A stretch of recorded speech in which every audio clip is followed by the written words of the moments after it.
अखनूर में veteran day का मनाया जाना इस बात को साबित करता है कि हमारे दिल में जो स्थान दिल्ली का है वही स्थान अखनूर का है, वही स्थान यह कश्मीर का है। मान, सम्मान, स्वाभिमान हर मनुष्य के हृदय की यह बलवती भावना होती है।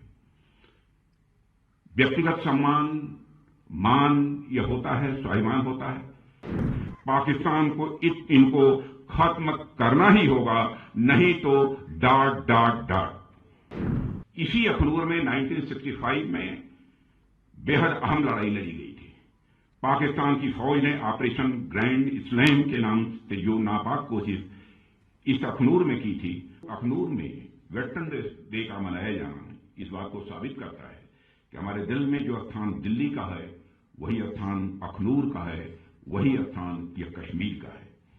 हिमालय की तलहटी में स्थित यह क्षेत्र अपने आप में बहुत ही सुंदर जगह तो है ही, इसके साथ साथ इस स्थान का एक ऐतिहासिक महत्व भी है। कहा जाता है कि यहाँ की गुफाओं में पांडव अपने वनवास के दौरान रुके थे। जिस म्यूजियम का आज मैंने लोकार्पण किया है उस म्यूजियम में इसे दर्शाया गया है।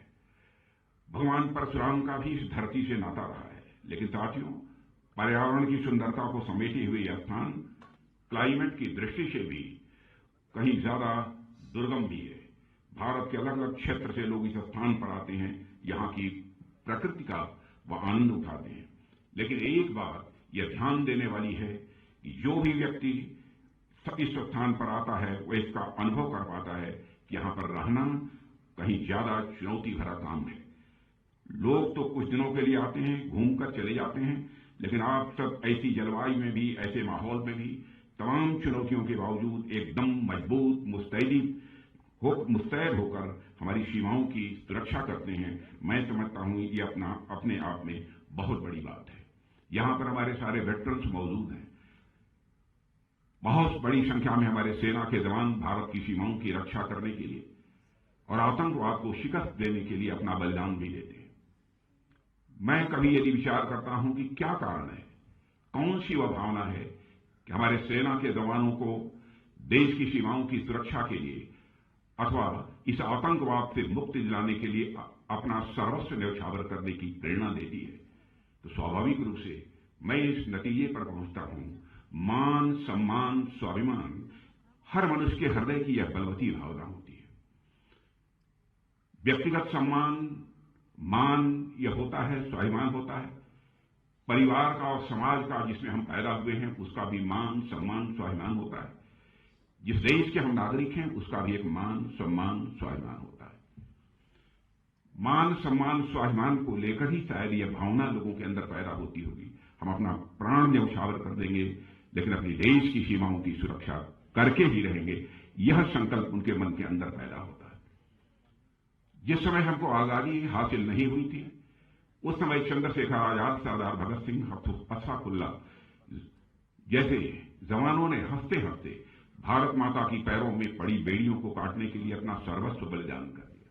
कौन सी वह प्रेरणा थी जिसने उन्हें अपना सर्वस्व बलिदान करने की भावना उनके अंदर यह पैदा की? वह प्रेरणा थी मान, सम्मान और स्वाभिमान की, देश के मान, सम्मान और स्वाभिमान की भावना, जिसके लिए उन्होंने अपना सर्वस्व न्यौछावर किया। 1965 में भारत पाकिस्तान युद्ध हुआ था और उसके 60 वर्ष पूरे हो गए। यह डायमंड जुबली ईयर है, हीरक जयंती वर्ष है। इसी अखनूर में 1965 में बेहद अहम लड़ाई लड़ी गई थी। पाकिस्तान की फौज ने ऑपरेशन ग्रैंड स्लैम के नाम से जो नापाक कोशिश इस अखनूर में की थी उसे भारतीय सेना ने न केवल विफल किया बल्कि एक नया मोर्चा खोलकर और आगे बढ़कर लाहौर तक पहुंचने में भी काफी कामयाबी हासिल की थी। 1965 के युद्ध में जंग के मैदान में मिली जीत भारतीय सेनाओं के शौर्य, पराक्रम और यह बलिदान का परिणाम था। आप इतिहास उठाकर देखिए, भारत से हुई हर जंग में पाकिस्तान हारा है, चाहे 1948 में हुआ कबायली हमला हो या 1965 का युद्ध हो या 1971 का युद्ध हो या फिर 1999 का कारगिल युद्ध हो। हर लड़ाई में पाकिस्तान को हार का मुंह देखना पड़ा है। अवैध घुसपैठ और आतंकवाद को हवा देने का काम 1965 के जमाने से लगातार हमारा पड़ोसी देश करता चला आ रहा है। उसकी यही उम्मीद रही है कि जम्मू और कश्मीर में जो हमारे मुस्लिम आबादी के लोग हैं वह पाक फौज के साथ खड़े होंगे, लेकिन उनकी मुराद न पूरी हुई है और न कभी भी वह पूरी होने पाएगी, यह मैं पूरे विश्वास के साथ कह सकता हूं। क्योंकि आपने देखा होगा न तो 1965 में यहां के लोगों ने पाकिस्तान का साथ दिया, न ही आतंकवाद के इस दौर में साथ दिया, बल्कि आतंकवाद से लड़ते लड़ते हमारे कई मुस्लिम भाइयों ने भी अपनी शहादत दी है। मोहम्मद उस्मान को भी मैं नहीं भूल सकता। पहले ऐसे मुस्लिम व सैनिक थे जिन्होंने देश की सीमाओं की सुरक्षा के लिए अपना बलिदान दिया था। पाकिस्तान अपनी तरफ से पूरी ताकत झोंकता है कैसे भारत को डिस्टेबलाइज किया जाए। इसके बावजूद पाकिस्तान ने आज तक आतंकवाद का दामन नहीं छोड़ा है। आज भी 80% से अधिक आतंकवादी पाकिस्तान से ही भारत में आते हैं। सीमा पार से जारी आतंकवाद 1965 में ही समाप्त हो गया होता यदि तत्कालीन सरकार ने जंग के मैदान में मिली कई स्ट्रेटेजिक एडवांटेज को बातचीत की मेज पर स्ट्रेटेजिक एडवांटेज में न बदल दिया होता।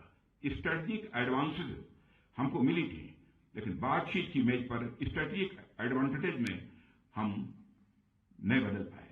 यह आरोप नहीं है, जो हुआ उसके पीछे उस समय उनकी कुछ सोच रही होगी, उसकी चर्चा मैं यहां पर नहीं करना चाहता। साथियों, 1965 के युद्ध में भारतीय सेनाओं ने हाजी पीर पर तिरंगा लहराने में सफलता हासिल की, मगर उसे बातचीत की मेज पर छोड़ दिया गया। यदि न हुआ होता तो शायद आतंकवादियों की घुसपैठ के रास्ते उसी समय बंद हो गए होते, मैं ऐसा मानता हूं। इसकी शुरुआत हमने जम्मू और कश्मीर से धारा 377 समाप्त करके की है। आज यहां हालात काफी हद तक बदले हैं, इस सच्चाई को सभी को स्वीकार करना पड़ेगा। जम्मू कश्मीर बिना पीओके के अधूरा है, भारत के माथे का मुकुट मणि है। वैसे भी पीओके पाकिस्तान के लिए एक फॉरेन टेरिटरी से अधिक कुछ नहीं है। पीओके में रह रही अवाम को एक डिग्निफाइड लाइफ से महरूम रखा जा रहा है। उन्हें मजहब के नाम पर हिंदुस्तान के खिलाफ बरगलाने और उकसाने की कोशिश पाकिस्तान के हुक्मरानों द्वारा यह बराबर की जा रही है। हाल ही में पीओके के इल्लीगल वजीर आजम अनवारुल हक ने हिंदुस्तान के खिलाफ जो जहर उगला है वह पाकिस्तान की ही साजिश का हिस्सा है। पीओके के वजीर आजम अनवारुल हक जो आज कह रहे हैं वही भारत विरोधी एजेंडा पाकिस्तान के हुक्मरानों ने जनरल जियाउल हक के जमाने से चलाया हुआ है। पीओके की जमीन का इस्तेमाल आतंकवाद का खतरनाक कारोबार चलाने में किया जा रहा है। यह बात आज मैं खुलकर कहना चाहता हूं। वहां आज भी आतंकवादियों के लिए ट्रेनिंग कैंप चलाए जा रहे हैं। सीमा से सटे हुए इलाकों में लॉन्च पैड बने हुए हैं, इसकी पक्की जानकारी है। भारत सरकार को सब पता चल रहा है। पाकिस्तान को इनको खत्म करना ही होगा, नहीं तो ...